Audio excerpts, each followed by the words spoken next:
He called me useless, but when his empire crumbled, the man who built everything from scratch was begging the one person he ruined for help. The air in my tiny fourth-floor studio apartment always smelled faintly of instant ramen and old books. It was the smell of ambition, or maybe just desperation, depending on the day. I was 28, juggling 2 freelance graphic design gigs and delivering pizzas on weekends just to keep the landlord off my back. Meanwhile, across town, my Uncle Robert was living the high life. Robert Sterling. The name alone conjured images of gleaming mahogany desks, expensive cologne, and a perpetually smug smile.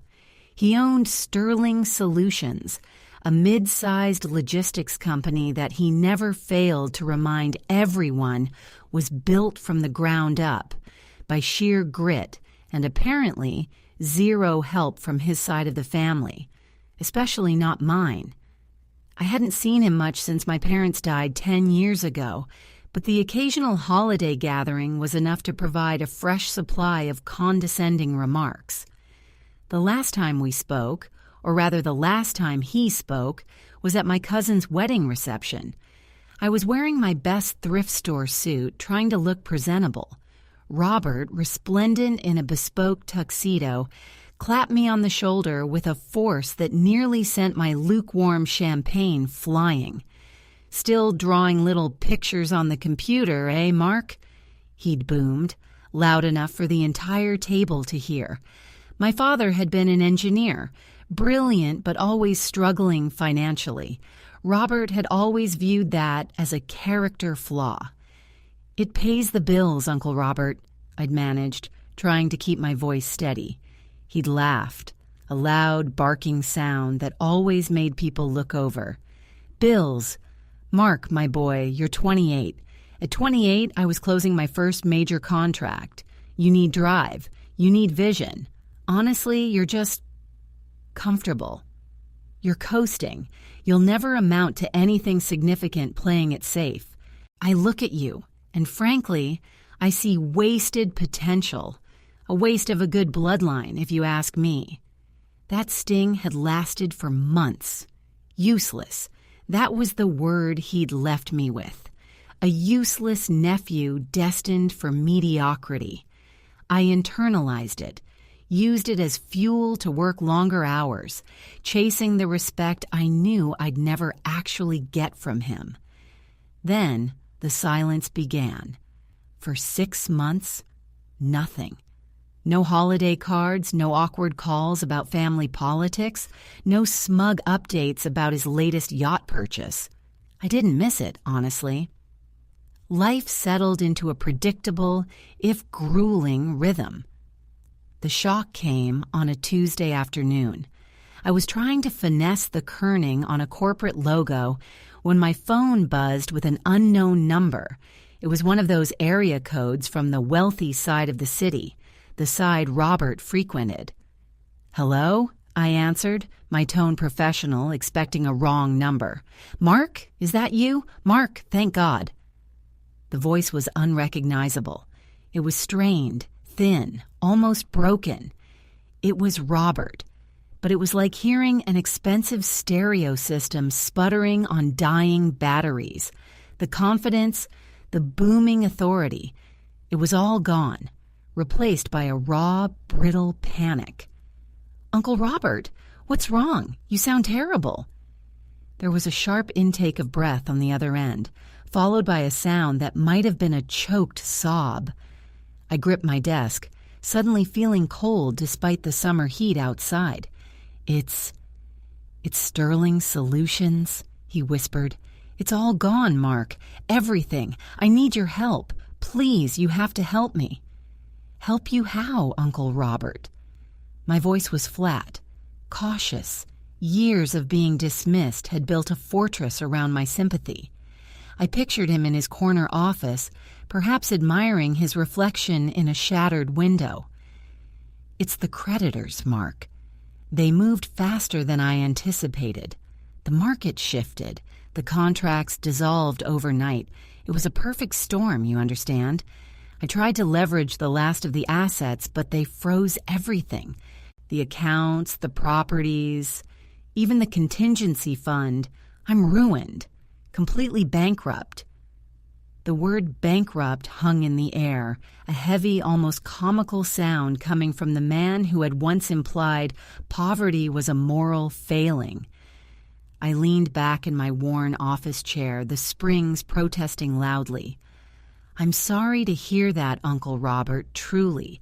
But what do you need me to do? I design brochures and websites. I don't know anything about corporate finance or bankruptcy law.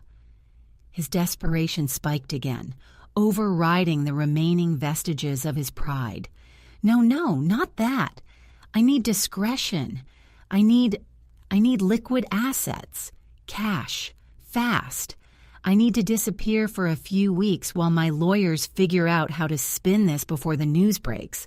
If the board finds out before I'm gone, they'll seize everything personal, too.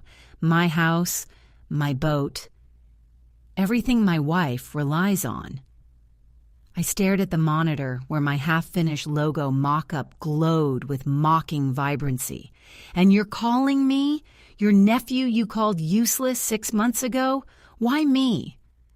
A long, painful silence followed, punctuated only by the heavy breathing on the line. When he finally spoke, his voice was a low rasp, stripped bare of all pretense. Because you're the only one left, Mark. Everyone else, everyone I ever impressed with my success, they're gone. They're the ones who pulled their investments when the rumors started. You're the only one I treated like dirt who might still pick up the phone. And more importantly, he paused, and I could practically hear the sweat on his brow. You still have access to people who deal in less conventional transactions. My blood ran cold. What are you talking about? You freelance, Mark. You work in the shadows of the digital economy. I know you see things, hear things. I need a substantial amount wired out of the country, somewhere clean before the morning papers hit. I need $50,000 today. $50,000. That was more than my annual income. That was a down payment on a house, money I'd been saving religiously for years for a real design studio, not just my cramped apartment. Uncle Robert, that's insane. I don't have that kind of money, not even close. But you can get it, he insisted, his voice rising in pitch. You know people, Mark. You do small, shady jobs for those underground tech guys, don't you? The ones who pay cash and don't ask questions? You're the only one with the network I can trust not to immediately report me to the SEC once they have my money. The accusation stung, but there was a terrifying kernel of truth in it. I had done a few morally ambiguous coding jobs over the years for clients who preferred anonymity, clients who paid exceptionally well. But 50 grand? That was crossing a serious line, a line I'd carefully drawn in the sand between surviving and falling into the abyss myself. I can't do that for you, I said firmly, my resolve hardening. I won't jeopardize my life savings or my freedom for a panic move you made. There was a sudden sharp thud on his end, like something heavy falling. Mark, listen to me, Robert said, his voice dropping to an urgent, terrifying whisper. If I don't get that money, I don't just go to jail. They will come for my family. They think I've hidden assets already. If I can't prove I'm cutting ties clean, they won't stop at the business assets. They'll look deeper. They'll find things my associates did to protect me, things that involve people who don't use lawyers, Mark, people who use threats. He coughed, a wet, rattling sound. I know how much you hate me for what I said. I deserve it. But if I go down hard, you don't want to be associated with the wreckage. Think about your little studio dream. Help me get this money out, and I'll give you a 20% finder's fee. That's $10,000, Mark. Clean, untraceable money wired directly to your offshore account by sunrise. It's your chance to finally build something real. $10,000. It was a tempting offer, an escape hatch I hadn't anticipated. But the fear in his voice, it was real, too real. It wasn't the fear of losing his wealth. It was the fear of physical reprisal. I need time to think, Uncle Robert. You don't have time. I'm at the airport hotel now, room 307. Come here, bring your laptop. I'll show you the exact transfer instructions. If you can't move the funds, I need you to wipe my digital footprint, all the personal files, the sensitive communications, before my head of security arrives to secure the office at dawn. He's ruthless, Mark. He'll destroy everything, including any goodwill I might have built up. You need to get in there first, or you might be walking into a very dangerous situation yourself. The pressure was suffocating. Wipe his footprint or move illicit funds. Both options tasted like ash in my mouth, but Robert's explicit fear of his own security chief was the real hook. A corporate cleanup crew moving in before dawn sounded like a prologue to a messy scandal, and I didn't want to be the conveniently available relative caught in the crossfire. All right, I heard myself say, the word tasting metallic. I'll meet you. But I am not transferring any money. I will look at what you need wiped, provided you give me access codes now, and you meet me alone. No one else. Yes, thank you, Mark. You won't regret this. Room 307, the Regency Suites near the main terminal. Hurry, I'll text you the key code.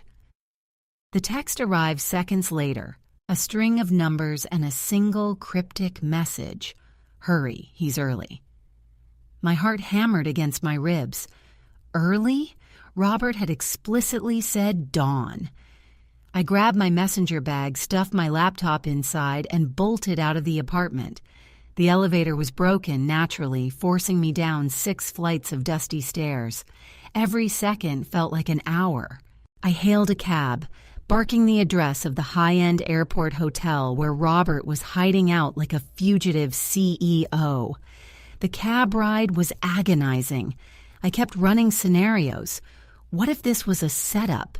What if Robert, in his panic, had somehow involved me in a crime he couldn't escape? Or worse, what if he was trying to frame me as a mule for his laundered money? I paid the driver a ridiculous amount to speed up, finally pulling up to the gleaming, sterile lobby of the Regency Suites. It looked less like a place for a panicked executive and more like a set for a corporate thriller. I bypassed the front desk, trying to look like I belonged, and made my way to the elevator bank. The moment I stepped into the quiet, plush, carpeted hallway of the 3rd floor, I knew something was wrong. The lighting was dimmer than it should have been. The air felt heavy, charged. Room 307 was at the end of the hall. As I approached, I noticed the door wasn't fully closed. It was ajar by about an inch, a dark sliver of space between the frame and the door jamb. I stopped dead. Robert had specifically asked for discretion. Leaving the door ajar was the opposite of discreet. It was an invitation, or a warning. I pulled my phone out, ready to text him, but stopped. If he was in danger, shouting into a phone wouldn't help. I crept forward slowly, placing my ear against the cool wood. I heard movement inside, a dragging sound like heavy luggage being shifted, followed by a low, guttural murmur. It wasn't Robert's voice. It sounded like 2 men talking in low, aggressive tones. My adrenaline spiked. I pushed the door open just enough to peer around the edge, peering into the opulent room. Robert was there. Yes, but he wasn't alone. He was backed against a massive picture window overlooking the tarmac, looking pale and defeated. He was wearing an expensive silk robe, which somehow made his current terror even more pronounced. Facing him were 2 men. They were built like refrigerators, wearing dark, perfectly tailored suits that screamed discreet enforcement. One of them, the taller one, with a neatly trimmed silver goatee, was holding Robert's smartphone, scrolling through it contemptuously. "Mr. Sterling, we told you that you were under surveillance the moment you missed your 9 a.m. board meeting," the man with the goatee said, his voice smooth as oiled machinery. "You think you can just call some low-level digital lackey behind our backs?" Robert flinched. "I was securing my family's assets. That's all. I haven't moved anything yet." The second man, stockier and silent, was methodically sweeping the room, checking under the bed and behind the curtains. He spotted my silhouette in the doorway and froze. His eyes locked onto mine. Robert saw me too. His face went from terror to sheer, absolute horror.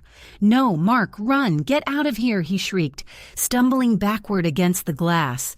The silent man moved with terrifying speed, shoving Robert aside and lunging toward me. I instinctively threw my laptop bag up to block the initial rush, the impact jarring my shoulder, but I was already off balance. I managed to pivot, stumbling backward into the hallway. Before I could turn and sprint, the man with the goatee stepped out from behind Robert, blocking my exit path toward the elevator. He smiled, a predator's smile that matched the earlier condescension in Robert's voice, but infinitely colder.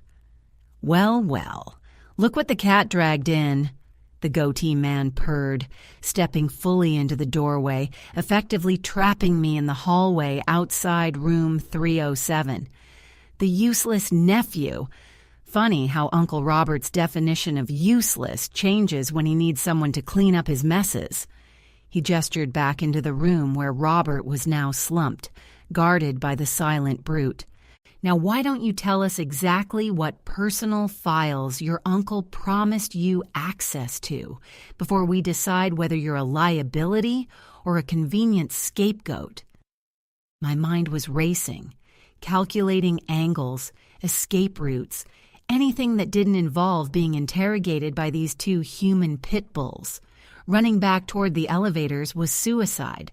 They were positioned perfectly to box me in. My only option was to use the element of surprise, the one thing I possessed, thanks to Robert's panicked call, and the narrow confines of the hallway. "I don't know what you're talking about," I managed, trying to keep my breathing even, but the sharp, metallic taste of fear was overwhelming. "I was just delivering a package. Mr. Sterling hired me for a quick errand." The goatee man laughed, a short, sharp bark that echoed chillingly in the quiet corridor. "An errand that involves his digital assets, I presume. Don't insult my intelligence, boy. We're not the IRS. We don't appreciate games. Show us the laptop or we start checking your vital signs manually." He took a step toward me. He was faster than he looked, his expensive Italian leather shoes silent on the thick carpet. This wasn't just about debt collection. These men were cleanup specialists. They didn't want to talk. They wanted information, and they wanted it now, before the hotel staff noticed the commotion, or before Robert's lawyers arrived to start the bureaucratic war. I tightened my grip on the strap of my messenger bag. The laptop inside was heavy, but it was also my only weapon, or perhaps my only leverage. "If you lay a hand on me, the transfer order goes through automatically," I lied, my voice shaking only slightly. It was a desperate bluff, relying on the sliver of truth that Robert had been trying to set up an international wire. "My program is set to execute a full, verifiable dump of all Sterling Solutions' highly sensitive client data to 3 separate international news agencies if I don't check in with a preset code word in the next 5 minutes." The goatee man stopped dead. The silence that fell over the hallway was absolute, heavier than the muffled shouts still coming from inside room 307. The stocky man paused his search and turned, his expression unreadable. "You're bluffing." the goatee man finally said, but his conviction had wavered. He glanced back at Robert, who was watching the exchange with wide, pleading eyes, perhaps praying I was telling the truth. "Am I countered, pushing my luck to the absolute limit. "Your boss, Mr. Sterling, hired me for a reason, because I'm meticulous. I built in an insurance policy. If I don't respond, the data is released. Think about the SEC inquiries, the indictments, the sheer public humiliation that's coming your way if you push me over the edge." I could see the calculation happening behind the enforcer's eyes. If I was bluffing and they assaulted me, they risked alerting the outside world to their presence too soon. If I wasn't bluffing, their entire operation, protecting Robert's assets until the official bankruptcy was filed, was jeopardized. "The code word," the goatee man demanded, his voice now tight with urgency. "What is the code word?" This was the moment of truth. I had no code word. I had nothing but my audacity. I needed to create a diversion, and fast. It's useless," I spat out, a bitter taste flooding my mouth as I used the word Robert had branded me with. "If I don't type useless into the prompt on my laptop within 3 minutes, the dump starts. You have exactly 180 seconds to let me walk out of here, or you'll be dealing with a full-scale federal investigation by breakfast." The silence returned, broken only by the distant, muffled sound of a police siren growing faintly louder in the city traffic below. The sound seemed to energize the stocky man, who took an aggressive step toward me again, ignoring his partner's hesitation. "Forget the laptop, boss. We take him now." The goatee man hesitated for a fraction of a second too long, distracted by the approaching siren and weighing the risk of immediate violence against the potential data leak. That fraction of a second was all I needed. Instead of running toward the elevators, I dropped low, kicking my heavy messenger bag directly at the stocky man's knees, simultaneously swinging my free elbow hard into the softer midsection of the goatee man. The bag check didn't slow the brute down much, but it bought me the necessary space. I didn't wait to see the impact. I spun around and sprinted the opposite way, down the hallway toward the emergency stairwell. I heard a roar of frustration from behind me. The stocky man was momentarily thrown off balance by the bag hitting his shins. The goatee man recovered quickly, shouting orders. "Get the car! Don't let him reach the street! He can't have those files!" I burst through the heavy metal door of the stairwell and plunged down the concrete steps, the sound of my own frantic footsteps echoing deafeningly in the confined space. I hit the second-floor landing, took the turn hard, and was halfway down to the first floor when I heard the heavy crash from above. They hadn't bothered with the stairs. They were coming down the main hall trying to cut me off at the lobby. I hit the ground floor exit door just as the sirens outside swelled, momentarily drowning out the sound of my pursuers. I burst out into the crisp morning air, squinting against the sudden sunlight, ready to melt into the crowd. But as I looked left toward the main street where the cab had dropped me off, I saw it. A sleek black sedan, clearly expensive and idling illegally by the curb, hadn't left since I arrived. The windows were tinted, but the driver's side window was starting to silently roll down, revealing not the stocky brute, but a woman with ice-blonde hair and sunglasses that hid everything but the dangerous curve of her thin mouth. And standing right next to the open car door, blocking my path to freedom, was a man I didn't recognize, holding a small silver briefcase. He wasn't a hired thug.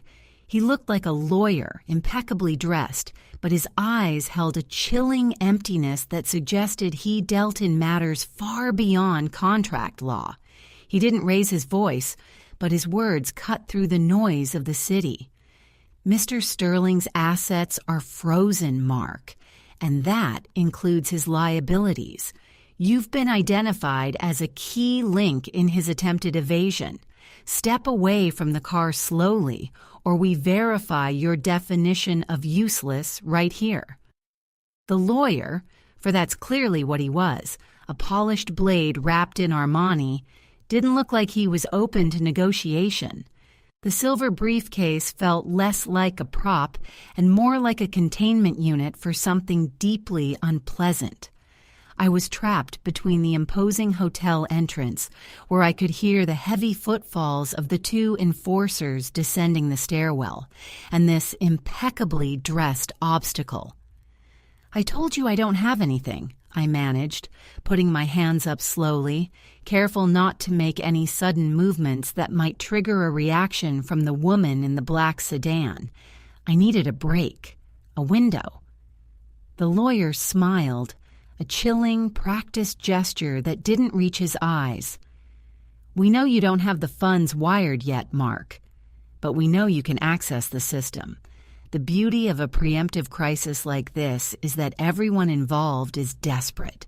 Mr. Sterling is desperate to save his skin. You are desperate not to take the fall for his poor decisions. And frankly, my principals are desperate to ensure Mr.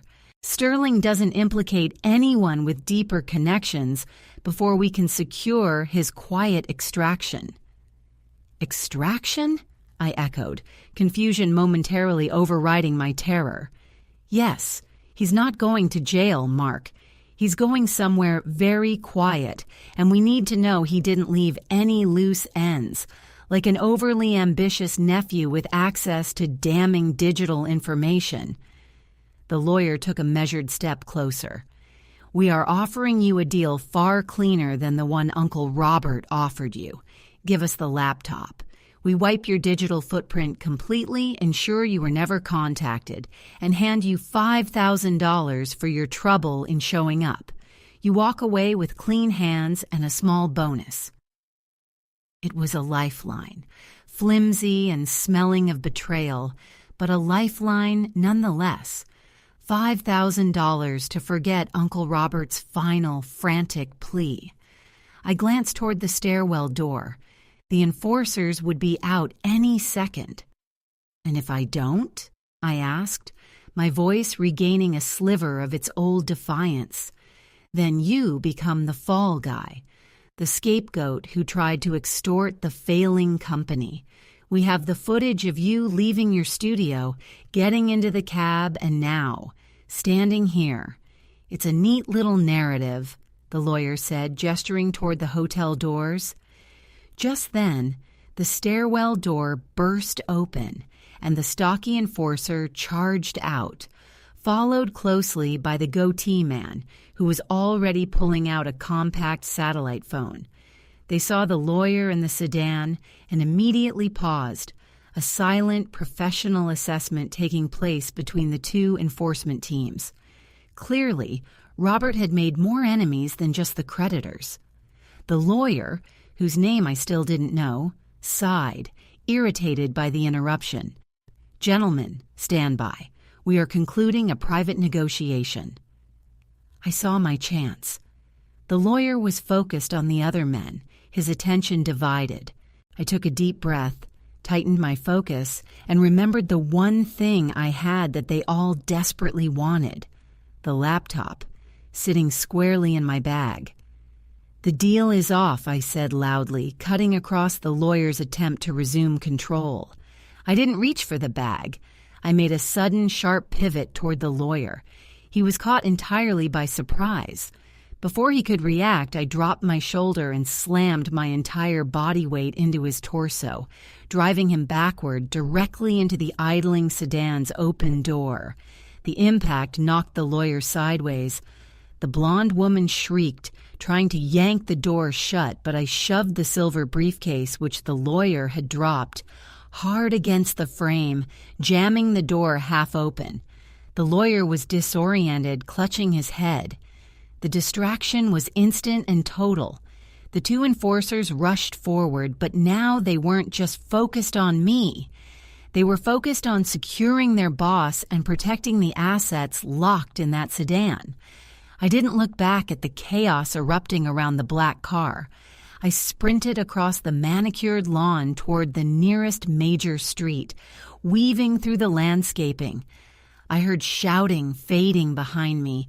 The enforcers were scrambling, trying to regain control of the situation, prioritizing the lawyer over the fleeing, useless nephew.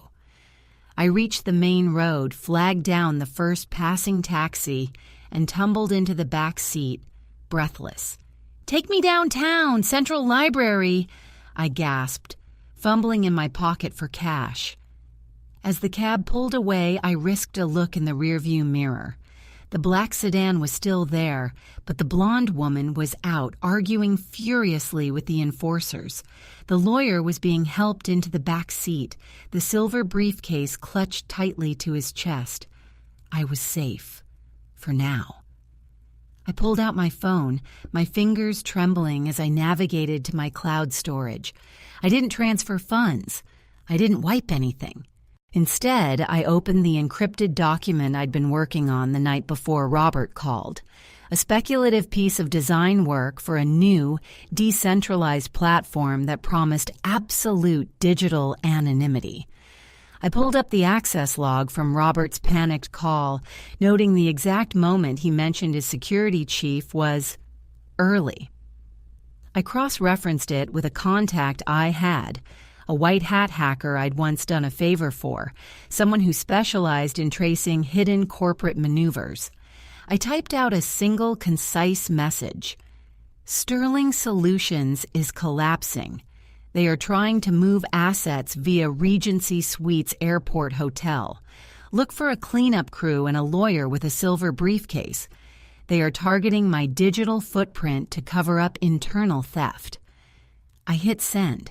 Then I opened the document containing the highly detailed, undeniable proof of the actual corruption within Sterling Solutions. The offshore shell companies, the falsified manifests, the money laundering schemes Robert had bragged about years ago, the schemes he claimed he was built from the ground up on. I didn't send it to the SEC. I sent it to the hacker with the instruction, "Anonymously leak this to the investigative reporter who broke the Hawthorne case last year." I leaned my head against the cool glass of the taxi window. I hadn't taken Uncle Robert's money, nor had I cleaned up his mess. I had done something far more satisfying. I had ensured that when the dust settled, he wouldn't just be bankrupt, he'd be exposed, and the only person who would survive the wreckage, the only one who walked away clean, would be the one he had so confidently dismissed.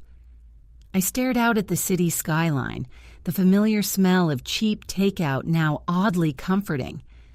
I wasn't useless. I was patient.